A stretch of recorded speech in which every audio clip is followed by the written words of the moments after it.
उसमें लिख के रिवाइज करो, ठीक है ना? आप रिवाइज करो, समझ में? हाँ, तो ये लेक्चर्स को कैसे नोट्स के साथ और कैसे रिवीजन के साथ मैनेज करना है, ये समझ में हाँ भी है। लड़कियां जो होती हैं वो चाहती है कि इंडिपेंडेंट बनना, कि वो किसी पे डिपेंडेंट ना, ऐसा ना सोचना। तुम ऐसा सोचना कि मैं पैसा कमाऊंगी, अपनी फैमिली को सर्व करूंगी, अपने मम्मी पापा, अपने हस्बैंड को तक मैं उसको, अगर उसे कमी पड़ेगी मैं उसको पूरा करूंगी। ये नहीं कि मैं इंडिपेंडेंट ना, मैं फाइनेंशियली, ये है कि पैसे की कमी मेरे पति को नहीं होगी, मेरे को नहीं होगी, मेरे बच्चों को नहीं होगी, मेरे माँ बाप को नहीं होगी, पर मैं हाँ, मैं डिपेंडेंट अपनी पूरी फैमिली पे रहूंगी। मेरा फैमिली मुझ पर डिपेंडेंट है, मैं अपनी पूरी फैमिली पे डिपेंडेंट हूँ। ये सोच से करोगी, एक यूनाइटेड सोच, याद रखना बहुत आगे ले जाएगा। डिवाइडेड सोच मत रखना। हाय एवरीवन, मेरा नाम है अर्शद, मैं आ चुका हूँ फिर से एक नए वीडियो के साथ। तो वैसे आज हम लोग बात करेंगे कैसे हम अपने प्रिपरेशन को इनहेंस कर सकते हैं, कैसे हम अपने डाउट को, कैसे हम अपने प्रॉब्लम को ओवरकम कर सकते हैं, ठीक है ना? तो अब जैसे कि आप लोग जेई की तैयारी करते हो या नेट की तैयारी करते हो तो बहुत सारी प्रॉब्लम आती होंगी। अगर आप ऑफलाइन के बच्चे हो या ऑनलाइन के बच्चे हो तो हम जैसे स्टूडेंट को बहुत सारी प्रॉब्लम आती है, जैसे कि डाउट सॉल्व नहीं होते, जैसे कि भैया क्वेश्चन में प्रॉब्लम होती है, क्वेश्चन सॉल्व नहीं होते, जैसे कि भैया नोट्स बनाते हैं भैया, रिवीजन नहीं होता, बहुत सारे नोट्स बल्कि हो जाते हैं भैया, कभी भी टेस्ट नहीं दे पाते भैया। और सभी टीचर्स बोलते हैं टेस्ट देना सबसे ज़्यादा ज़रूरी होता है, क्वेश्चन प्रैक्टिस करना बहुत ज़्यादा ज़रूरी होता है। हाँ, कोई झूठ नहीं बोलता, सब सही बोलते हैं। एक ये सब तो आइडियल चीज़ है ना भाई, कि अगर हम प्रिपरेशन कर रहे हैं, हम टेस्ट देंगे, हम नोट्स कंप्लीट करेंगे, हम नोट्स को रिवाइज़ करेंगे, हम मीन्स हमें सब कुछ पता होता भी है, पर फिर भी हम ये ढूँढते रहते हैं कि भैया हम कैसे करें? भैया कुछ तो बता दो भैया। भैया बैकलॉग ज़्यादा हो गया है, 4-5 लेक्चर के मीन्स हर हर एक चैप्टर में भैया 4-4 लेक्चर के बैकलॉग है भैया, कुछ में 30-30 लेक्चर के हैं भैया। कुछ-कुछ बता दो भैया, कैसे करेंगे भैया? कैसे सॉर्ट आउट करें भैया? क्या वन शॉट देख लिए भैया? मैंने कहा मिस ये सारे डाउट्स बहुत सारे रहते हैं आपके अंदर। कुछ ऑफलाइन से प्रॉब्लम होगी भैया, कि हम जाते हैं, पढ़ते हैं भैया 8 घंटे 6 घंटे 7 घंटे हम कोचिंग में देते हैं, पढ़ाई करते हैं, जहाँ भी आते हैं पढ़ाई करने, प्रिपरेशन करने। उसके बाद हम आते हैं, सेल्फ स्टडी हमसे नहीं होती। भैया क्वेश्चन सॉल्व नहीं होते, और क्वेश्चन सॉल्व होते हैं और कुछ बच्चे का डाउट ये होगा, भैया हमारा सिलेबस आगे चल रहा है, टीचर्स आगे चल रहे हैं, हम उतना कवर नहीं कर पा रहे हैं, बाकी बच्चे बहुत तेज़ी से जा रहे हैं, डिमोटिवेशन फील हो रहा है, बहुत सारी चीज़ें होती होंगी। कुछ बच्चे ये होंगे कि वो लोग शॉर्ट्स वीडियो देखते होंगे, बहुत ज़्यादा प्रॉब्लम है, मीन्स वो लोग रील ही स्क्रॉल करते रहते हैं, और रील स्क्रॉल करने के बाद उनका पढ़ाई करने का मन भी नहीं करता, ठीक है ना? हालाँकि ये साइकोलॉजिकल है, ये इसका बहुत क्लियर आंसर है कि कैसे आप सही कर सकते हो, ठीक है ना? तो बहुत सारी प्रॉब्लम्स हैं। चलो प्रॉब्लम नंबर 1, चलो हम देखते हैं कि रिवीजन कैसे करते हैं, ठीक है ना? रिवीजन सबसे पहली बात है कि हम बात करेंगे कि रिवीजन, ठीक है ना? रिवीजन। अब देखो कि आप लोग का नोट्स बल्की हो जाता होगा, मानता हूँ, ठीक है? ऑनलाइन वाले स्टूडेंट का नोट्स बहुत ज़्यादा बल्की होता है, ये तो सच है भाई, ठीक है ना? क्योंकि ऑनलाइन में जो टीचर होता है वो तो सामने होता नहीं है, वो ये नहीं बोल पाता कि भाई साहब तुम ये करके लाना, वो करके लाना, ऐसा करके लाना, ऐसा नहीं। वो कंटेंट क्लास में ही एक स्मार्ट बोर्ड में कई सारे स्लाइड में बना के तुम्हें कंटेंट देता चला जाएगा। और वो फिर तुमसे कहेगा नोट्स बना लो, नोट्स कर लो, वो कर लो, कुछ कर लो, ये कर लो, और फिर तुम्हारे नोट्स 500-500 पेज के ऐसे नोट्स बन जाएँगे हर एक चैप्टर के, उसके बाद तुम रिवीजन करते-करते रह जाओगे, टाइम पूरा खत्म हो जाएगा। ये सारी प्रॉब्लम तो होंगी आप सब में, या कोई और प्रॉब्लम है? आप अगर कोई और प्रॉब्लम है तो मुझे कमेंट में बताना। अगर जो मैंने नहीं टैकल किया हो तो वो मुझे कमेंट में बताना, मैं ज़रूर बताऊँगा आपको, ठीक है ना? तो रिवीजन के लिए यही सबसे प्रॉब्लम है कि ये बल्कि नोट्स रिवाइज़ नहीं होते, बल्कि नोट्स रिवाइज़ नहीं होते। मैंने कहा कि चलो ठीक है, मान लेते हैं कि एक चैप्टर को कवर करने में मैक्सिमम मिनिमम कितने मिनिमम मान लो कि मैक्सिमम मानो कि कितने लेक्चर्स लगते होंगे? अप्रॉक्सिमेटली 10 ना? हाँ, किसी-किसी में लग जाते हैं 15, किसी-किसी में 20 लग जाते हैं, मानता हूँ। मीन्स एवरेज क्या है? भैया एवरेज तो भैया 10 है ना, एवरेज मान चलते हैं 10 लेक्चर है, ठीक है ना भैया? हाँ, 10 लेक्चर हैं भैया, 2-2 घंटे के हैं भैया सब, ना? तो उसमें जितना पढ़ाते हैं भैया वो सब रिवाइज़ करते कर मीन्स उस पढ़ाते-पढ़ाते 10 लेक्चर में बहुत ज़्यादा नोट्स बल्की बन जाते हैं। मैंने कहा ठीक है, मान लो मेरा डे फर्स्ट है, ठीक है ना? डे फर्स्ट है, मैंने अपने 2 घंटे की क्लास लिया, और उसी में 2 घंटे की क्लास मैंने 1 क्लास और ली और 1 क्लास और लिया। हालाँकि ये होता है ना कि 2-2 क्लास चलती है मैक्सिमम ऑनलाइन में, या ऑफलाइन में शायद 3-3 क्लास चलती है, जो भी होता है, ठीक है ना? मान लो आपने 2-2 घंटे की क्लास ली, ठीक है। पता है वो जो आप तुरंत रिवाइज़, अगर मान लो आपको तुरंत रिवाइज़ करना हुआ, ठीक है ना? आपने नोट्स बनाया, ना? आप जब नोट्स बनाते हो, पूरा सब कुछ लिखते हो, सब कुछ लिखने के बाद जब क्लास लेते हो, क्लास लेने के बाद आपको ऐसा लगता है कि आपने बहुत सारी मेहनत की है। लेक्चर देखने में आपको लगता है कि भाई साहब बहुत अच्छा पढ़ाया सर ने, बहुत अच्छे से समझ में आया, सब कुछ आया। पर ये वाली जो फीलिंग होती है ना, वो कल तक नहीं रहता है। कल तक हम कुछ और फील करते रहते हैं कि सर क्वेश्चन नहीं बन रहे, सर रिवाइज़ नहीं हुआ, सर ये वाले भूल रहे हैं, ये इसका क्या होगा, ये क्या होगा, ऐसा क्या होगा? हम भूलते रहते हैं, ना? इसका सही तरीका क्या है? मैं सही तरीका मैं स अगर मैं डायरेक्टली आपको सही तरीका बताऊँ ना, तो सही तरीका ये है कि आप जैसे 2 घंटे की क्लास कंप्लीट हो, जैसे ये कंप्लीट हो क्लास, हालाँकि बीच में कुछ गैप रहता होगा 10-15 मिनट, 20 मिनट का, जो भी रहता है, तो आप दोनों क्लास करो। आप 4 घंटे की क्लास करो, तो आप मान लो एक सब्जेक्ट लिया आपने किया, मान लो ये फिज़िक्स किया, आपने केमिस्ट्री की।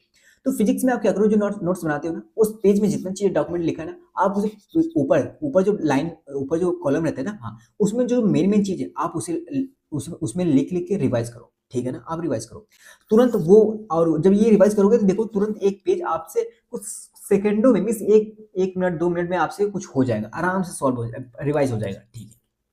पता है यही चीज आपको दूसरे दूसरे वाले करना है। मान लो आपने फिजिक्स में किया, आपको केमिस्ट्री में करना है, ठीक है। जब आप डे 2 में आओगे ना, हाँ, जब आप डे 2 में आओगे तो आप क्लास के 5 मिनट पहले या 10 मिनट पहले ये नोट्स को, आप 5 मिनट पहले या 10 मिनट पहले आप पहले बैठोगे। क्लास जैसे स्टार्ट होते हैं वैसे 5 मिनट बाद ही क्लास में पढ़ाई होती है। स्टार्टिंग में क्या होता है, हेलो हाय होता है, जैसे कि होता है, लेकिन पढ़ाई होती है।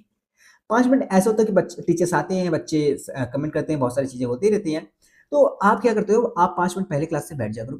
आप अप्रोक्सीमेटली आपको 10 मिनट मिल जाए, आप वो जो क्लास नंबर 1 में पढ़ाया जाता है उसे पूरा पढ़ लिया करो, पूरा रिवाइज कर लिया करो। आपसे देखना, बिलीव करना कि आपने जब एक बार रात में जब आप ऊपर लिख लोगे, आप एक बार पढ़ोगे, तो आपको अगले दिन वो बहुत आसान हो जाएगा, बहुत ज्यादा ही आसान हो जाएगा। तो आपसे 5-10 मिनट में वो रिवीजन हो जाएगा। पिछला जो क्लास है 2 घंटे का, वो 5-10 मिनट में हो जाता है रिवाइज, ठीक है ना। जितने क्वेश्चन कराते हैं उनको यहीं पे कैलकुलेट करके यहीं कैलकुलेशन किया करो, अलग कॉपी में कैलकुलेशन नहीं करना है। क्योंकि वो कैलकुलेशन जब तुम यही कॉपी में करोगे तो बाद में जब जब आओगे तुम जल्दी रिवाइज कर पाओगे, तुम्हारे कैलकुलेशन तुम्हारे मन में जब इसे देखोगे तो आराम से सॉल्व हो जाएगा। और ये कैलकुलेशन बार बार रिवाइज करते करते करते करते ऐसा होता है कभी कभी तुम्हारे मन में बैठ जाएगा, तुम्हारे मन में बैठ जाएगा। मान लो अगर हमारे पेपर में डायरेक्ट भी क्वेश्चन आ गया तो हमें कैलकुलेशन करने की जरूरत नहीं। कभी कभी ऐसा होता है कि कुछ कैलकुलेशन हम पहले किए हुए रहते हैं पर वो डायरेक्टली आ जाता है एग्जाम में, कुछ ऐसे होते हैं, कुछ बाई लक ऐसे हो जाते हैं। तो वो लक हम क्यों छोड़े भाई, वो क्यों छोड़े हम, वो भी कर लेते हैं ना। हाँ, तो कैलकुलेशन भी कॉपी में करना है। तो एक बार ये हो गया, दूसरी बार ये हो गया रिवीजन, हाँ ठीक है। तो क्या हुआ भैया, हमने क्लास लिया 2-2 घंटे की, फिर क्या हुआ, आप वही क्लास फिर करना है, वही चीजें फिर फॉलो करनी है। आपने जो 2-2 घंटे जो डे 2 में जो क्लास आपने लिया उसका आपने नोट्स बनाना है, उसका साइड साइड में लिखना है, पूरा अच्छे से कंप्लीट करना है। मीन्स नोट्स बनाने के बाद आप ऊपर ऊपर वही इंपॉर्टेंट चीज लिखोगे, इस पेज में इंपॉर्टेंट क्या है, फिर एक बार रिवाइज करोगे, उसके बाद छोड़ दोगे। रात में जाके इतना इतना तो जरूर कर लेना, ठीक है भैया। उसके बाद जब डे 3 में आओगे, बस डे 3 में क्या करना है, 10 मिनट पहले बैठ के, वो 10 मिनट 15 मिनट पहले बैठ के आप वो 2 लेक्चर रिवाइज करने हैं। ये वाला लेक्चर थोड़ा सा और जल्दी रिवाइज हो जाएगा क्योंकि आपको मन में बैठा रहेगा, क्योंकि आपने 2 बार रिवीजन कर लिया। जब इसमें आओगे थोड़ा सा, इसमें थोड़ा सा 5-10 मिनट ज्यादा लग सकते हैं, पर हाँ, लेकिन ये वाला जल्दी हो जाएगा। हाँ, लेकिन वो वाला जब जल्दी हो जाएगा तो बाबू आप ये भी कर लोगे, और कॉन्फिडेंस बिल्ड होगा कि हम, मुझे यार 2-3 लेक्चर सर ने पढ़ाया अभी तक, मुझे आराम से तैयार है। जब सर जी लेक्चर नंबर 8 तक पहुंचेंगे, जब आप 8 तक पहुंच लेंगे, मान लो 8 तक पहुंचे, हाँ, आपको ये फील नहीं होगा कि यार मैंने lecture number 4, lecture number 3, lecture number 2, lecture number 1 में क्या क्या पढ़ा है मैंने, ये सब फील मीन्स आपको ऐसा लगेगा यार सब तो आसान है, चैप्टर कितना छोटा है ना। लेकिन अगर आप रिवाइज नहीं करोगे तो वही लगेगा यार चैप्टर कितना बड़ा है यार, इतना बड़ा नोट्स हो गया। लेकिन आप रिवाइज करते करते करते करते करते करते ऐसे धीरे धीरे स्लो स्लो एक छोटे छोटे टुकड़े में रिवाइज करते हुए आते रहोगे ना, आपको लगेगा यार चैप्टर तो बहुत छोटा है, कुछ ही टॉपिक है, चंद टॉपिक है, वो टॉपिक मैं बिना नोट्स देखे टॉपिक ऐसे ही बोल सकता हूँ अपने मुंह से, बिना बिना देखे बोल सकता हूँ। पहले सर ने ये पढ़ाया, फिर ये पढ़ाया, फिर ये पढ़ाया, फिर ये पढ़ाया, फिर ये पढ़ाया, ठीक है। ये सब समझ में, हाँ। तो ये लेक्चर्स को कैसे नोट्स के साथ और कैसे रिवीजन के साथ मैनेज करना है, ये समझ में, हाँ भैया।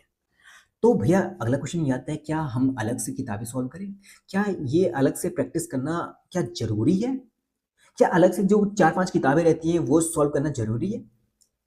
इसका आंसर है हाँ भी या नहीं भी, मोस्टली नहीं है। तो भैया जरूरी क्या है, देखो मैं अपने हिसाब से ये चीज कहूंगा। देखो मान लो अगर आप केमिस्ट्री कर रहे हो, ठीक है ना, केमिस्ट्री कर रहे हो और फिजिक्स कर रहे हो और मैथ्स कर रहे हो, देखो आपको क्या कहते हैं, किताबें ना, हाँ, आप black book, blue book, yellow book आप ढूंढते रहते हो ना, हाँ। केमिस्ट्री में फिजिकल केमिस्ट्री, ऑर्गेनिक केमिस्ट्री और इनऑर्गेनिक केमिस्ट्री, ठीक है भैया, आप 3 में आते हो। देखो 3, पहली बात तो बहुत सारे बच्चे भागते रहते हैं फिजिकल केमिस्ट्री में एन अवस्थी के पास, ठीक है, एन अवस्थी जो किताब है वो उसके पीछे सॉल्व, पीछे भागते भैया एन अवस्थी लगा ले, भैया एन अवस्थी लगा ले, एन अवस्थी लगा ले। भैया ऑर्गेनिक केमिस्ट्री में जो किताबें होती है और आईओसी में ही जो किताबें होती है, ठीक है भैया, जो भी होती है फेमस बीके बंसल, जो भी ये सब है, जो भी किताबें हैं, पर हम इन्हीं किताबों का नाम ज्यादा जानते हैं क्योंकि यही लोग सब लोग नाम लेते हैं, यही इन्हीं का जानते हैं, ठीक है। इन सब किताबों के पीछे तुम इन सब के ऑथर की, भाई साहब ये किताबें बहुत है, सब लोग रिकमेंड करते हैं, पर तुम ये भूल जाते हो तुम्हारा जो टीचर है वो कैसा है भाई। मोस्टली जो ऑनलाइन में बच्चे होते हैं जो टॉप बैच में होते हैं, हाँ, तो उनके जो टीचर्स होते हैं ना, हाँ, जो उनका कंटेंट होता है ना, हाँ, वो कंटेंट इन किताबों में से ही लिया रहता है। मैक्सिमम क्वेश्चन, मैक्सिमम टाइप के क्वेश्चन जो कवर करते हैं इन किताबों में से ही करते हैं। उन्हें पता है कि क्या मार्केट में चल रहा है, क्या क्या रिलेवेंट है, वो ऑनलाइन टीचर सभी कुछ लिए बैठे हुए रहते हैं। तुम्हें सबसे ज्यादा अपने नोट्स पे ध्यान देना भाई, अपने नोट्स पे। हाँ, अपने नोट्स ध्यान दो, रिवीजन करो, रिवीजन करने के बाद टेस्ट दो। टेस्ट देने के बाद तब क्वेश्चन नहीं बन रहा है तो उस पर, जिस टॉपिक पे क्वेश्चन नहीं बने उस पर थोड़ा सा मेहनत करो, क्या मुझसे कमी रह गई, क्या ये टीचर ने नहीं पढ़ाया था। अगर ये टीचर ने नहीं पढ़ाया था तब जाके देखो, अपने टीचर को जज करो कि मुझसे क्वेश्चन नहीं बने, और क्वेश्चन नहीं बने तो क्या ये टॉपिक कहाँ पे सर ने पढ़ाया था या नहीं पढ़ाया था। अगर पढ़ाया था गलती किसकी है, तुम्हारी। अगर नहीं पढ़ाया था तो हाँ सर ने ये नहीं पढ़ाया था, तो देखते हैं क्या, तो देखते हैं कहाँ मिल सकता है, तो आप वहां जाके पढ़ो, ठीक है ना। ये नहीं कि यार मेरे से एक क्वेश्चन नहीं बना यार, लगता है मेरा पूरा चैप्टर वीक है भाई यार, मुझे नहीं समझ आ रहा, मुझे जाना चाहिए वन शॉट देख लेना चाहिए यूट्यूब से। ये तो नहीं करना है भाई, ये बिल्कुल भी नहीं करना है। तुम्हें एक क्वेश्चन, तुम्हें एक टाइप का क्वेश्चन नहीं बने, इसका मतलब ये नहीं होता कि तुम्हें पूरा चैप्टर नहीं आता है। कभी कभी ये होता है कि हमसे कोई टाइप के क्वेश्चन नहीं बनते, कई सारे टाइप के क्वेश्चन होते हैं जो चैप्टर पढ़ने के बाद भी सॉल्व नहीं होते। तो भैया वो कैसे होंगे? उन क्वेश्चन को सॉल्व करने में, उन क्वेश्चन में टकराने से, उन क्वेश्चन में माथा फोड़ने के बाद, हाँ, फिर से वो उस टाइप के क्वेश्चन आएंगे तो वो सॉल्व हो जाएगा तुमसे। ऐसा भी है। मैंने कहा हाँ, तुम्हारे कॉन्सेप्ट तैयार है तो सॉल्व हो जाने वाले हैं, ठीक है ना, चिंता की जरूरत नहीं है। केमिस्ट्री में आप मोस्टली मोस्टली अपने टीचर के नोट्स फॉलो करिए, नोट्स फॉलो करने के बाद पीवाईक्यू सॉल्व करिए, पीवाईक्यू सॉल्व करने के बाद रिवीजन टेस्ट, यही सब दीजिए। इसके बाद अगर आपके पास टाइम बचते तो आप प्लीज फिजिक्स और केमिस्ट्री, फिजिक्स और मैथमेटिक्स में दीजिए ना, फिजिक्स और मैथमेटिक्स में। हाँ, इन तीनों को मैनेज करने के बाद इनका नोट्स, इनका रिवीजन और नोट्स रिवीजन टेस्ट, ये सब करने के बाद, और जो होमवर्क टीचर देते हैं, जो मॉड्यूल जो तुम्हारे पास किताब होगी उसको सॉल्व करने के बाद, हाँ, अगर तुम्हें पर टाइम मिलता है तब जाके किताबें सॉल्व करना, तब जाके किताबें तुम ब्लैक बुक, ब्लू बुक, जो भी बुक आती है वो तुम जाके खरीदना, ठीक है ना। क्योंकि ये जो मोस्टली फेमस किताबें है ना, ये टीचर पहले, ये इन टीचर ने इनके क्वेश्चन, जो रिलेवेंट क्वेश्चन है वो पहले लेके बैठे रहते हैं अपने कंटेंट में। तुम क्या करते हो, केमिस्ट्री में मान लो हमें पीसी करना है, एनएमएससी लेके बैठ जाते हो और एनएमएससी सॉल्व करते हुए रहते हो, तुम ओसी भूल जाओगे, आईओसी भूल जाओगे। मान लो ये भी कर लिए, तुम पूरा टाइम इस पे दे दोगे तो ये फिजिक्स मैथमेटिक्स भूल जाओगे, तुम्हारा रैंक डिस्टर्ब हो जाएगा भाई, रैंक। तुम मान लो सिलेक्शन में ले लोगे तो रैंक कहां लोगे यार। तुम फिजिक्स में मैथमेटिक्स में गलती कर दोगे। तुमने फिजिक्स में कोशिश किया इरोडो सॉल्व करने की अच्छे से, तुमने केमिस्ट्री और मैथमेटिक्स खोल दिया, तुमने मैथमेटिक्स में पूरा दिन टाइम लगाया लेकिन तुमने ये दोनों खो दिया। तो स्मार्ट और सबसे अच्छा स्टूडेंट कौन है? जो इन तीनों को मैनेज करके चलता है। क्या कहा मैंने? स्मार्ट कौन है? जो इन तीनों को मैनेज करके चलता है। थोड़ा सा अपने हिसाब से सोचो, थोड़ा सा अपने टाइम के हिसाब से सोचो, क्या तुम्हारा रूटीन है उस हिसाब से सोचो, मुझे तीनों को टाइम देना है भाई, तीनों को टाइम देना है बराबर बराबर। फिक्स कर लो, मुझे चार चार अगर मान लो मुझे 4 घंटे ये पढ़ना है, 4 घंटे ये पढ़ना है, 4 घंटे ये पढ़ना है ना, हाँ, 4 घंटे में पूरा फोकस होकर, पूरा तैयार होकर केमिस्ट्री पढ़ो, ताकि ये लगे कि मेरा होमवर्क कंप्लीट हो या ना हो, लेकिन मैं 4 घंटे के बाद मैं फिजिक्स करूंगा। इसी वजह से मैं 4 घंटे में मेहनत कर लेता हूँ, मैं केमिस्ट्री कंप्लीट कर लेता हूँ। उसके बाद जब नेक्स्ट 4 घंटे में आओ फिजिक्स करने के लिए, इस पर पूरा जान लगा दो। जब उसके बाद नेक्स्ट 4 घंटे आओ, इस पर पूरा जान लगा दो। बस यही तो करना है आपको, फिजिक्स केमिस्ट्री मैथ, यही करते करते करते करते आप देखोगे आपका जो कॉन्फिडेंस होगा कुछ महीनों बाद इतना बिल्ड हो जाएगा भाई, आपके अंदर डर ही खत्म हो जाएगा जेई के नाम से, ठीक है ना, डर ही खत्म हो जाएगा। तो रिवीजन टेस्ट, ये सब हमारे नोट्स, और किस तरीके से नोट्स बनाने, ये सब हमारी पहली प्रायोरिटी होनी चाहिए। किताब क्या है, इन तीनों को मैनेज करने के बाद टाइम बच रहा है भाई, वो करना। पता है मैंने किताबें ऑनलाइन टीचर्स में देखा है कि ऑनलाइन टीचर्स वाले जो अच्छे अच्छे टीचर्स हैं ना भाई, वो अच्छे अच्छे किताबें, इरोडो के क्वेश्चन फिजिक्स में ले लेंगे, अच्छे अच्छे क्वेश्चन केमिस्ट्री में ले लेंगे, अच्छे अच्छे क्वेश्चन मैथमेटिक्स वाले टीचर ले लेते हैं। हाँ, पर ये इरोडो, ये एनावस्थी, ये सब सॉल्व कौन करता है भाई? ये अलग अलग से 2-3 किताबें जो होती हैं, ब्लैक बुक, ब्लू बुक, जो भी होती है, किताबें सॉल्व कौन करता है? मोस्टली ये बातें तुम सुनते ही पता किसके मुंह से हो? टॉपर्स के मुंह से, टॉपर्स के मुंह से सुनते हो। आओ मैं उनकी कहानी बताता हूँ। जो रैंक 1 में आते हैं, जो रैंक 2 में आते हैं, जो रैंक अंडर 100 आते हैं, पता है वो क्लास 11 से नहीं पढ़ते हैं, वो क्लास 11 से ही नहीं पढ़ते हैं। जो रैंक 1 आते हैं, देख लो कौन सा रैंक 1 11 से पढ़ रहा है, क्लास 6 7 8 9 से प्रिपरेशन करते रहते हैं कोटा में। उनके पास, उन्होंने जितने टाइप के क्वेश्चन बनते हैं फिजिक्स में जितने बने, केमिस्ट्री में जितने बने, मैथमेटिक्स में जितने बने, जितने टाइप के बने, जितने भी टाइप के हैं, सभी क्वेश्चन सॉल्व करा देते हैं उनके टीचर। 12th में आने के बाद उन्हें टीचर्स अलग से जितने टाइप के बनते हैं करवा देते हैं, उसके बाद अलग से वो क्वेश्चन फ्रेम करते हैं, तो वहीं पे मार्केट में नए क्वेश्चन बनते हैं, वो फ्रेम करके उन्हें देते हैं। जब वो सॉल्व कर लेते हैं सभी टाइप के क्वेश्चन सॉल्व हो जाते हैं, तब जाके वो उनका डर खत्म हो जाता है, तब जाके वो रैंक लाते हैं भाई, रैंक तब अप्रोच करते हैं। लास्ट में जब उनके पास सब कुछ सॉल्व कर लेंगे, सारी किताबें वो पहले ही सॉल्व कर बैठे रहेंगे, तब उनके क्वेश्चन जो उनके टीचर रहेंगे अलग अलग क्वेश्चन खुद फ्रेम करके देते हैं उन्हें। ऐसी कहानी चलती है। जो टॉपर स्टूडेंट था वो बोल दिया भाई कि मैंने इरोडो सॉल्व किया। हाँ, मैंने पूरी इरोडो लगा डाली, दो बार लगा दे, 3 बार लगा डाली। अब तुम भी जाओगे भाई साहब 2-3 बार वही लगाओगे, लेकिन तुम केमिस्ट्री और मैथमेटिक्स को खो दोगे ना। तो क्या तुमने उसकी बात तो मानी, पर क्या उसकी रैंक पास तुम पहुंच पाए? नहीं पहुंच पाओगे यार। ऐसे तुम्हें फिजिक्स, तुम्हें केमिस्ट्री, मैथमेटिक्स तीनों को टाइम देना पड़ेगा equally equally. I think clear होगा। समझ में? हाँ, ठीक है भाई। डिस्ट्रैक्शंस, अब डिस्ट्रैक्शंस क्या है तुम्हारे पास? रील्स होंगी ना, रील्स है, और क्या है? वही इंस्टाग्राम, यूट्यूब, और क्या है? गर्लफ्रेंड, बॉयफ्रेंड, यही है। ये यूथ है भाई, तुम सब जो बच्चे हो यार, यही तो होगा ना, और कुछ होगा भाई सब? गेम, क्रिकेट, फ्रेंड, जो भी है इसी में आ जाते हैं ना। रील्स, हाँ। सबसे पता है सबसे ज्यादा डिस्ट्रैक्टिंग कौन सा है? ये आई डोंट थिंक इतना ये डिस्टर्ब करता होगा। हाँ, ये करता है, इसका तो अलग ही केस है भाई, इसको छोड़ो जरा। इन दो बात करें, ये जो इंस्टाग्राम है ना, ये यूट्यूब है ना, ये बहुत ज्यादा डिस्टर्ब करता है। आज के यूथ को पता है ये किस चीज में डाल देता है? डे ड्रीमिंग में डाल देता है। डे ड्रीमिंग में वो पढ़ते रहते, वो सोचते रहते हैं कुछ, अपने आप को एक अलग ही पोजीशन में सोच लेते हैं कि भाई साहब मैं आज यहाँ पे हूँ, मैं वहां पे हूँ, मैं ये कार चला रहा हूँ, मैं वो कार चला रहा हूँ, मैं ऐसा कर रहा हूँ, वो कर रहा हूँ, मैं बहुत बड़ा इंसान बन गया हूँ, ऐसा कर रहा हूँ। ये जो रील्स होती है ना, ये सपना देती हैं भाई। और हमारा डोपामिन इतना तेज रिलीज होता है, इतना तेज दिमाग थकता है, इतना तेज दिमाग थकता है। इसके बाद जब जैसे ही वहां बैकग्राउंड म्यूजिक बंद होता है इसका, जैसे बैकग्राउंड म्यूजिक बंद होता है तुम्हारा डोपामिन लो, तुम्हारा पढ़ने का मन नहीं करता, सिर्फ नींद आती है। तुम्हारा मन करता है कि और स्क्रॉल करते जाओ, और करते जाए, करते जाए, करते जाए, करते जाए, करते जाए, करते जाए।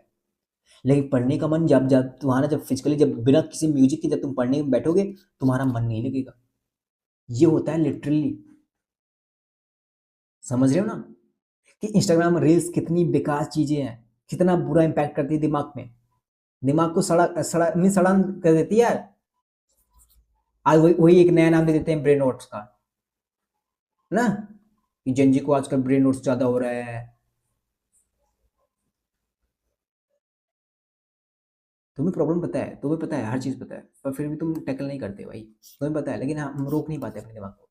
इंस्टाग्राम की रील्स को, हम यूट्यूब को ऐसे देखते रहते हैं। गर्लफ्रेंड बॉयफ्रेंड, यार गर्लफ्रेंड बॉयफ्रेंड को यार तुम टाइम दो ना, अपने हिसाब से टाइम दो ना। भाई साहब तुम एक घंटे या आधे घंटे मैक्सिमम बात कर, आधे घंटे बात कर लिए, फिर बीच बीच में 5 मिनट में मिस, 5 मिनट का बात कर लिए, कहीं पढ़ के भाई 4 घंटे पढ़ लिए, 5 मिनट का बात कर लिए, ये सब हो जाए। हाँ, फ्रेंड को यार, फ्रेंड तो बिजी रहते हैं यार, अक्सर अगर ना मिलने जाओ यार, फ्रेंड तो बिजी रहते हैं, बस रील शेयर ना करें, सब लोग बिजी रहते हैं अपने आप में। ठीक है ना? तो इसका केस हटाओ, मैं इसके बारे में बात नहीं करना चाहता हूँ। मैं बात करता हूँ ये गेम क्रिकेट, यार क्रिकेट की कोई लेना देना नहीं होना चाहिए, मैं जानता हूँ। ठीक है ना? अगर तुम्हें लेना देना है भाई क्रिकेट से, तो पता नहीं तुम कहाँ जिंदगी जी रहे हो, तुम मुझे गलत बोल सकते हो, पर पता नहीं कहाँ पे हो तुम। गेम के बारे में इतने बड़े हो चुके हो, 11th-12th में हो चुके हो, तुम गेम खेल रहे हो।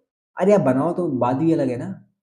तुम आईआईटी जा रहे हो, गेम बना रहे हो 5-6 कुछ ऐसे बना डाले हो, तुम टक्कर दे रहे हो बड़ी बड़ी इंडस्ट्रीज को, गेमिंग इंडस्ट्री को, वो बात भी अलग होती है यार। तुम उसमें कुछ अलग डोपामिन मिलता है, तुम इसमें क्या कर रहे हो यार? तुम खुद खेल के तुम जीत जा रहे हो और किसी को पता भी नहीं है, तुम खुद में खुश हो जा रहे हो, उसमें क्या है बताओ? बस खुद को ही बेवकूफ बना रहे हो। ये सब भाई साहब, सच बताओ ना, मुझे बताने की कोई जरूरत नहीं है, आपके पास इसका सोल्यूशन है, पर आपका मन नहीं चाहता। सच बता रहा हूँ बाबू, आपका मन नहीं चाहता। आप करना स्टार्ट कर दो, इसको इम्प्रूव करना अपने आप को स्टार्ट कर दो। सच बता रहा हूँ, बहुत तैयार हो जाओगे। सबसे खतरनाक चीज, समझे? हाँ भैया, टेस्ट, ये टेस्ट नहीं देते भैया। ये टेस्ट का क्या होगा भैया? हम सोचते तो हैं अगली बार से टेस्ट देंगे, जब हम भैया हमने, पता भैया जब हम बैच हमारा स्टार्ट हुआ था ना भैया, हाँ, हमने सोचा था इस बार ना भैया हम नोट्स अच्छे से बनाएँगे, हर पहला ही टेस्ट देंगे अच्छे से। भैया पता है पर हुआ क्या? क्या हुआ? भैया पता है जब देने गए पता है भैया जब टेस्ट का जो टॉपिक आया ना भैया कि ये पूछा जाएगा, हमने उसमें से 2-3 टॉपिक पढ़ ही नहीं रखा था। तो मैंने क्या सोचा भैया इस बार संडे को मैं टेस्ट की तैयारी नहीं करता हूँ, अपनी बैकलॉग की तैयारी करता हूँ, अच्छे से करूँगा भैया, अच्छे से कवर करूँगा और टीचर के साथ अगली बार जब मैं टेस्ट दूँगा ना भैया पूरे सिलेबस का दे दूँगा अच्छे से। नहीं होता भाई, बहुत दर्द करता है, नहीं होता। और यही करते-करते हम टेस्ट को एक्सक्यूज़ करते रहते हैं। 365 दिन मान लो अगर 10 महीने भी होते हैं तैयारी करने के लिए आपके पुराने में, तो 10 महीने में कितने दिन होते हैं? हुँ, 300 दिन। अब इन 300 दिन में मान लो अगर तुमने कितने संडे पड़ जाते होंगे? कितने संडे पड़ जाते होंगे? 7 से डिवाइड कर दो, जितने भी पड़ते हैं। अप्रॉक्सिमेटली आप रफली आप 100 टेस्ट भी दे दो ना 10 महीने के अंदर, ज़्यादा से ज़्यादा मैं बता रहा हूँ, ठीक है ना? ज़्यादा से ज़्यादा आप 100 टेस्ट भी दे दो ना, भाई साहब तुम अपने लेवल को इमेजिन नहीं कर पाओगे। इमेजिन नहीं कर पाओगे अगर आपने 100 टेस्ट दे दिया और हर एक टेस्ट का एक कॉपी बना लो, हर एक टेस्ट का उसका सब कुछ उसमें लिखो भाई साहब, उसका नोट डाउन करो कि इस टेस्ट में हमारे इतने मार्क्स आए थे, इतने आए थे, डाउट क्या था, कहाँ पे क्वेश्चन सॉल्व है, ये सब चीज़ें अपने आप को दिमाग में बैठाओ यार। या तुम 2 साल की प्रिपरेशन कर रहे हो तो हर चीज़ तोड़ मरोड़ दो यार अच्छे से, ताकि हम इतना मेहनत कर लें, ताकि हम अगर ना सिलेक्शन हुआ हमारा, पर फिर भी तब हम कुछ ना कुछ कर लें। हम किसी को गाइड करने जाएँ, हम कहीं भी बोलने भी जाएँ, तो ऐसी बातें बोलें, ऐसी चीज़ें बोलें जो बच्चे सुने, जो समझे, वो गलती ना करें। हम उन्हें गाइड करें तो वो बच्चे हमें एक अच्छा तरीके से देखें, अच्छी इमेज से देखें। समझ रहे हो ना? यही है। तो टेस्ट को ये जो स्टार्टिंग वाली चीज़ें होती हैं ना, इसको नहीं करते हैं भाई। तुम जितना आता है तुम्हें जो नंबर आता है तुम दो। पता है जब तुम्हारा नंबर कम आएगा ना तो तुम डिसअपॉइंट होगे ना, तब तुम्हारा मेहनत करने का और मन करेगा। लिटरली बता रहा हूँ। तो तुम्हें पता चल जाएगा तुम्हारी औकात क्या है। ठीक है ना? तुम जब जो चांस जब तुम्हें मिले, तुम्हारी औकात दिखाने का जब चांस मिले, मीन्स जब टेस्ट आए और तुम्हें पता चल जाए कि टेस्ट में मेरी औकात पता चल जाएगी, तुम भागो मत, तुम देखने जाओ कि मेरी कितनी है, तुम देखने जाओ कि मेरे पास कितनी औकात है, देख तो लें और इस पेपर टेस्ट की कितनी है, ठीक है ना? अच्छे से करना।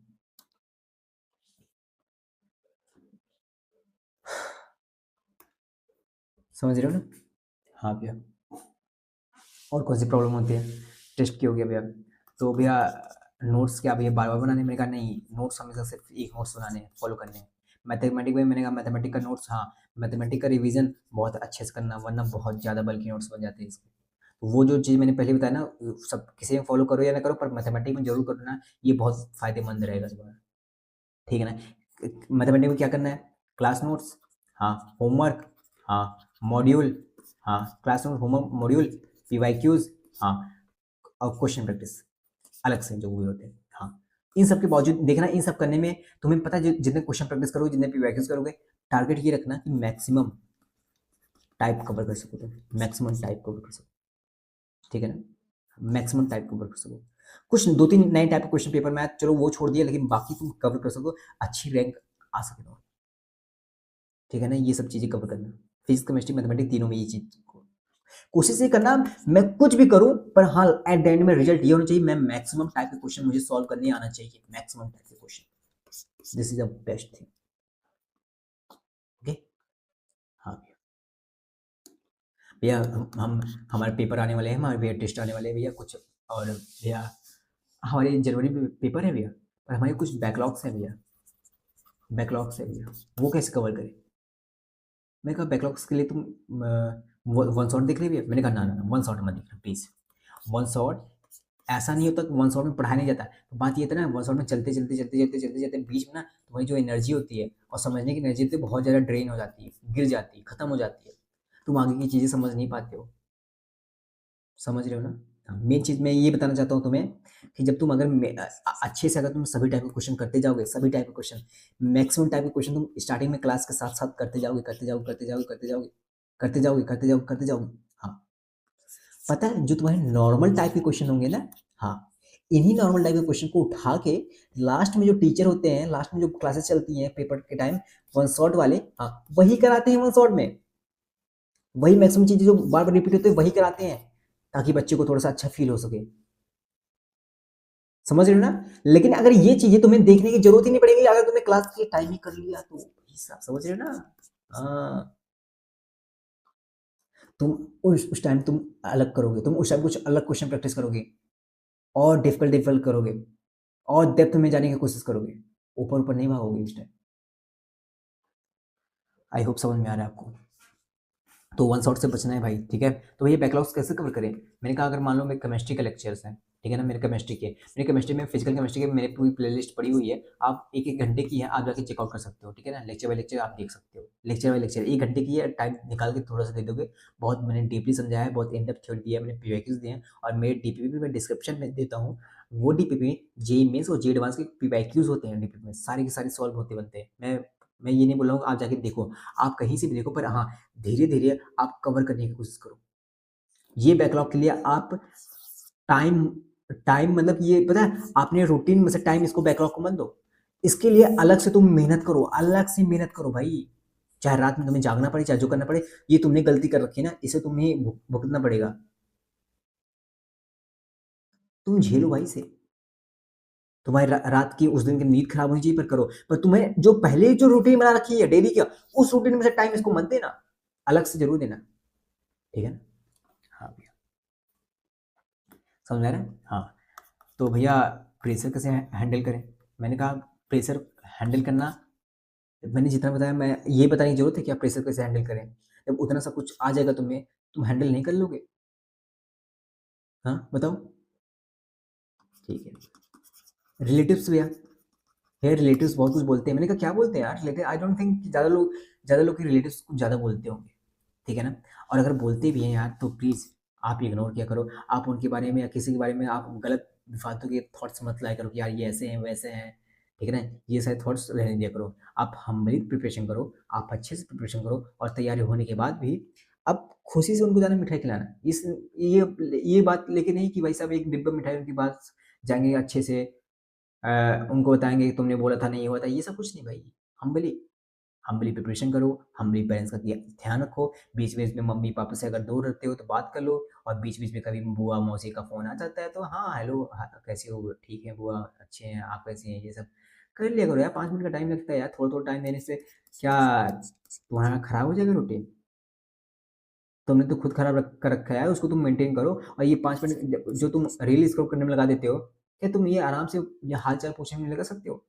हम एक सोसाइटी में रहते हैं, हम एक सोसाइटी में रहते हैं जहाँ पे परिवार बंधे हुए रहते हैं, समझ रहे हो? मम्मी का खून ही उनकी बहन होंगी जो तुम्हारी क्या लगती हैं? मौसी लगती हैं। पापा की बहन बुआ लगेंगी। तो उन्हीं से चिढ़ते हो कि वो लोग फ़ोन करते हैं, मुझे बात करने का मन नहीं करता, ऐसा-वैसा। नहीं, नहीं, ऐसा नहीं करना है। बिल्कुल भी नहीं। हम्बली हम्बली सबसे प्यार से बात करना है। वो पापा की बहन है, वो मम्मी की बहन है। समझ रहे हो ना? पापा मम्मी की बहन है, वो मम्मी जैसी पापा जैसे हैं। हमें सबसे वो बात करे या ना करे, पर हमें अपनी तरफ से अच्छे से बात करनी है, हम्बली तरीके से बात करनी है, ताकि हमारी प्रिपरेशन में मन में ये रहना कि यार मेरी मम्मी ने ये बोल दिया, ओह सॉरी, मौसी ने ये बोल दिया, दादी ने ये मौसी ने ये बोल दिया, बुआ ने ये बोल दिया। ना, ना, ना, ना, ना। अगर आपका मन साफ रहेगा, आपके मन में ये सब आएगा नहीं, आप प्रिपरेशन पे ध्यान दोगे, ठीक है ना? दिमाग को बहुत ज़्यादा शांत रखना है, ठीक है ना? कोई कुछ मिलता है कि हाँ भाई कैसे हो भाई, कहाँ बिज़ी रहते हो, मिलते नहीं हो, भैया पढ़ने पढ़ने में टाइम लगाता हूँ इसीलिए। बाद में वो अगर वही बोलेंगे कि तुम तो पढ़ते थे, नहीं हुआ तो कुछ नहीं बनना है, तुम अपने पे मेहनत करना, ध्यान देना। इतना कोई बोलने नहीं आएगा, इतना कोई खाली नहीं है, सबका टाइम बिज़ी है, सब बिज़ी रहते हैं, सब परेशानी में रहते हैं, ठीक है ना? तो पेरेंट्स को, या तुम मैच्योर हो चुके हो, तुम बड़े हो चुके हो, तुम दूसरे रिलेटिव्स के दूसरों की बातें में आके मत फँसा करो, तुम्हें इतना ये मैच्योरिटी है कि तुम इसे अच्छे से प्यार से हैंडल कर सको, ठीक है ना? क्योंकि तुम परिवार है, तुम्हारे मुझे लगता है तुम्हारे जो पेरेंट्स हैं, वो लास्ट जनरेशन होंगे जो रिलेटिव्स से अच्छे से बात करते होंगे, जो उनके यहाँ जाते होंगे रिश्तेदार।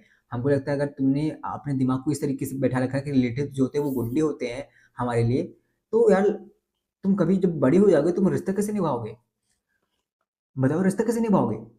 हम एक सोसाइटी में बने हुए हैं भैया, पता है? नहीं भैया मैं सोसाइटी की फिक्र नहीं। मैंने कहा बात मानो या मत मानो, सोसाइटी की फिक्र होनी चाहिए। कल को तुम्हारा भाई हुआ, कल को तुम्हारी बहन हुई, कल तुम्हारे बच्चे हुए, क्या तुम्हारे बच्चे तुम्हारे भाई को अच्छे से बात करें या तुम्हारी बहन से अच्छे से बात करें, उनकी बुआ लगेंगे ना। अगर वो अच्छे से बात ना करे तो तुम्हें बुरा नहीं लगेगा? लगेगा ना। हाँ, हम एक सोसाइटी में हैं, हमारी सोसाइटी में हम परिवार एक जैसे हैं, बने हुए हैं, और हम अगर देश के बारे में सोचते हैं कि हमें अगर देश के लिए कुछ करना है, याद रखना वो देश की शुरुआत एक फैमिली से होती है, ठीक है ना? एक फैमिली से होती है देश की शुरुआत। आपने फैमिली को अच्छा किया, सोसाइटी को अच्छा बनाया, धीरे-धीरे करते-करते हम देश को सर्व करने लगते हैं। देश का मतलब ये नहीं होता कि हम आर्मी में जाए सबके, सिर्फ आर्मी में जाना देशभक्ति नहीं होता है। एक अच्छा सिटीजन भी बनना ही एक देशभक्ति होता है, ठीक है ना? हाँ, इसे समझे? हाँ, बहुत हम्बली तैयारी करना है, अच्छे से तैयारी करना है, दिमाग को शांत रखना है, बहुत ही अपनी एनर्जी को बचा के रखना है। सिर्फ एनर्जी को जिस चीज़ में मन लगा रहे हो बस उसी में लगाना है। आई थिंक क्लियर हुई सब चीज़ें? हाँ। और हाँ, मन को हर चीज़, कोई भी चीज़ करो पैसे के लिए, मानते हैं कि पैसा बहुत ज़्यादा ज़रूरी होता है, पर कोई भी चीज़ की जाता है उसे पैसे के टर्म में मत नापा करो, ठीक है ना? कि मैं आईआईटी जा रहा हूँ, मुझे पैसा कमाना है, आईआईटी में 2-2 करोड़ का 4-4 करोड़ का पैकेज लेना है, ऐसा नहीं है। ये सब ना सोच के जाया करो। आईआईटी में किस लिए जाना है? ताकि अच्छा एजुकेशन मिल सके, इसलिए जाना है। आईआईटी में इसलिए जाना है कि हमें ताकि अच्छा एजुकेशन मिल सके, मुझे रिसर्च में जाने की फील्ड में मुझे कुछ अच्छा मिल जाए। मैं आज की टेक्नोलॉजी में जाना चाहता हूँ, बहुत कुछ अच्छा इन्वेंशन करना चाहता हूँ, ऐसा कुछ इनोवेशन करना चाहता हूँ, ताकि वो हमारे देश में के जो गरीब फैमिली है, हमारे देश के जो परिवार हैं, एट द एंड में परिवार की बात आती है कि हमारे देश में जो परिवार है, मैं उनकी मदद कर सकूँ, मैं उनको कंट्रीब्यूट कर सकूँ। इनडायरेक्टली पैसा तो ज़रूर आएगा इसके साथ ही साथ, जब आप कुछ ना कुछ करोगे। मैं कंट्रीब्यूट कर सकूँ, मैं एक अच्छा इंसान बन सकूँ। नो मैटर कि कितने लोग बुरे हैं, कुछ भी कहो भाई, अच्छे इंसान बनना बहुत फ़ायदेमंद होगा। समझ रहे हो ना? बुरा इंसान कब बनना है, तुम्हें समझ में आ जाएगा, लेकिन अच्छा इंसान कहाँ बनना है ये तुम्हें जल्दी समझ में नहीं आएगा। बुराइयाँ भी कहीं-कहीं सही होती हैं, पर अच्छाइयाँ, मैं कह रहा हूँ ना, अच्छाइयाँ रखो। बहुत ही हम्बल, बहुत ही ज़्यादा मैच्योर बन जाओ, ठीक है ना? क्योंकि हम अगर मैच्योरिटी नहीं रहेगी तो हम सोसाइटी को डिस्टर्ब कर देंगे, और सोसाइटी डिस्टर्ब हो जाएगी, वहाँ से बहुत बुरा मेल, फीमेल, उनके बीच में अलग-अलग वेरिएशंस आ जाएंगे, मीन्स डिस्ट्रीब्यूट हो जाएंगे, मीन्स अलग-अलग सोसाइटी में बढ़ जाएंगे ये लोग। अगर इनके बीच में डिस्टर्बेंस आई, कोई कहता है कि मेल बहुत ज़्यादा हार्ड वर्किंग होते हैं, कोई कहता है फीमेल ज़्यादा हार्ड वर्किंग होती है, ये सब कहते हैं। ये सब सोच नहीं रखनी चाहिए भाई, मैं बता रहा हूँ ना, ये सब सोचें नहीं रखनी चाहिए कि लड़कियों को ज़्यादा झेलना पड़ता है, लड़कों को, कुछ लोग कहते हैं लड़कों को ज़्यादा झेलना पड़ता है, ये सोच ना रखना भाई, कभी मत रखना। तुम ये सब जो फिलोसफी में वीडियो होती है ना, फेमिनिज्म, मॉडर्न सोसाइटी की, लड़कों पर कितना बुरा इम्पैक्ट पड़ता है सोसाइटी का, लड़कियों के ऊपर कितना पड़ता है, ये सब वीडियो मत देखना, लिटरली बता रहा हूँ। नहीं भैया ये सब वीडियो देखेंगे तो हमारे ज्ञान बढ़ेगा, ना ना ना ना। तुम जब वीडियो देखते हो ना, किसी का पर्सपेक्टिव देखते हो, और किसी का पर्सपेक्टिव, ये जो बातें होती है ना, ये सोसाइटी को डिवाइड करती हैं। तुम अपनी मैच्योरिटी से, तुम प्यार से एक फैमिली बनाने के बारे में सोचो बस, क्लियर। अपने देश को तुम इंडिपेंडेंट, हाँ, आज बात होती है ना कि हमारी सोसाइटी में कि लड़कियाँ जो होती हैं, वो चाहती है कि इंडिपेंडेंट बनना, कि वो किसी पे डिपेंडेंट ना रहे। ना, ना, ना, ऐसा ना सोचना तुम्हें। तुम ऐसा सोचना कि मैं पैसा कमाऊँगी, अपनी फैमिली को सर्व करूँगी, मैं अपने मम्मी-पापा, अपने हस्बैंड को तक मैं उसको, अगर उसे कमी पड़ेगी, मैं उसको पूरा करूँगी। ये नहीं कि मैं इंडिपेंडेंट हो, ना, ना, ना। मैं फाइनेंशियली, ये है कि पैसे की कमी मेरे पति को नहीं होगी, मेरे को नहीं होगी, मेरे बच्चों को नहीं होगी, मेरे माँ-बाप को नहीं होगी, पर मैं, हाँ, मैं डिपेंडेंट अपनी पूरी फैमिली पे रहूँगी। मेरा फैमिली मुझ पे डिपेंडेंट है, मैं अपनी पूरी फैमिली पे डिपेंडेंट हूँ। ये सोच से करोगी, एक यूनाइटेड सोच, याद रखना बहुत आगे ले जाएगा।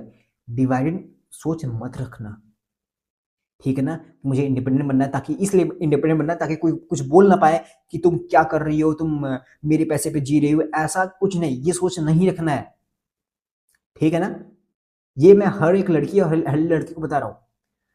जो भी तुम्हारा कर्तव्य बनता है, जो तुम्हारा फर्ज है, कि जिस सिचुएशन में तुम हो, भाई हो तो भाई का फर्ज निभाओ, बहन हो बहन का फर्ज निभाओ, पत्नी हो पत्नी का फर्ज निभाओ, पति हो पति का फर्ज निभाओ। जो भी हो भाई, तुम सर्व करो, क्योंकि तुम फैमिली हो। और फैमिली टूटने से याद रखना, बहुत कुछ टूट जाता है, बहुत पछताओगे। फैमिली को कभी मत तोड़ना, ठीक है ना? एक हम्बल तरीके से तैयारी करना, अच्छे से दिमाग शांत रखें। जब तुम हर चारों तरफ से, जब तुम खुश रहोगे, शांत रहेगा दिमाग, तुम्हारा दिमाग पढ़ाई में बहुत ज़्यादा लगेगा और बहुत ज़्यादा प्रोडक्टिव रहेगा। बिलीव मी, तुम आज मेहनत कर लो, अच्छे से मेहनत कर लो, आज अच्छे इंसान बन जाओ। तुम्हारे मन चाहा चीज़ तुम्हें मिले या ना मिले, पर तुम्हें रिग्रेट नहीं होगा कि नहीं मैंने कुछ गलत किया, बिल्कुल भी नहीं। तो इसी के साथ आई होप मैंने बहुत सारे डाउट तुम्हारे क्लियर किए कर दिए होंगे। हाँ, जेन्युइन है कि मैंने बहुत सारे डाउट नहीं लिए होंगे, पर हाँ, वो कमेंट में अगर आप डाउट डालोगे तो मैं ज़रूर ज़रूर रिप्लाई करूँगा। तो मिलते हैं नेक्स्ट वीडियो में, तब तक के लिए बाय बाय, टेक केयर, पढ़ते रहना, लिखते रहना। और हाँ, सबसे बड़ी बात ये है लास्ट में कहूँगा, अच्छा इंसान बनना, अच्छा इंसान बनना, ठीक है ना? ओके, बाय बाय, ठीक है ना? पढ़ते रहना।